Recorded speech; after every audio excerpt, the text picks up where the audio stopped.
রসনার তৃপ্তিতে গরুর মাংসের জুড়ি মেলা ভার। সুযোগ পেলেই পাতে গরুর মাংস তুলতে চান ভোজন রসিক বাঙালি। অতিথি আপ্যায়ন কিংবা উৎসব অনুষ্ঠান জমিয়ে দিতে গরুর মাংসের তুলনা নেই। কিন্তু বাংলাদেশে আমিষের অন্যতম উৎস এই গরুর মাংস চলে গেছে অনেকের নাগালের বাইরে। গরুর মাংস নিয়ে আকালের মধ্যে বাংলাদেশকে বড় সুখবর দিল ব্রাজিল।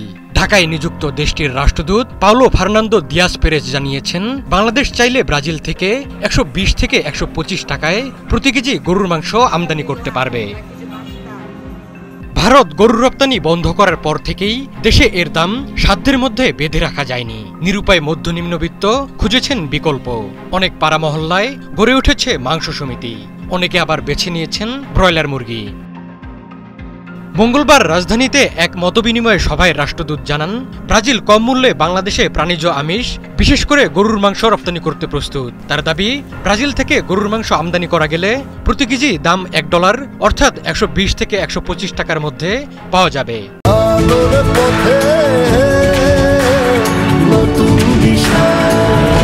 বর্তমানে দেশের বাজারে প্রতি কেজি গরুর মাংসের দাম 750 থেকে 800 টাকা।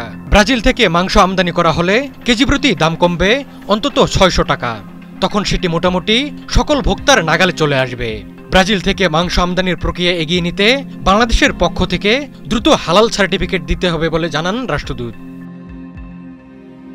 গত কয়েক বছর ধরে বাংলাদেশে কম দামে গরুর মাংস দেওয়ার প্রস্তাব দিয়ে আসছে ব্রাজিল, কিন্তু ক্ষমতাচ্যুত আওয়ামী লীগ সরকারের সময় আমলাতান্ত্রিক জটিলতায় অনুমতি পায়নি ব্রাজিল।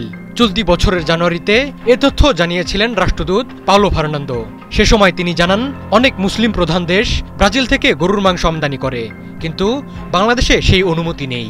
বেশ কয়েক বছর ধরে বাংলাদেশে গরুর মাংস রপ্তানির চেষ্টা করছে ব্রাজিল। গত বছরের এপ্রিলে $4.5 প্রতি কেজি গরুর মাংস রপ্তানির প্রস্তাব দেওয়া হলেও অনুমতি মেলেনি। মঙ্গলবার ব্রাজিলের রাষ্ট্রদূত জানান, ব্রাজিলের বিভিন্ন প্রতিষ্ঠান বাংলাদেশে বিনিয়োগ করতে এবং মাংস প্রক্রিয়াজাতকরণ কারখানা খুলতে চায়।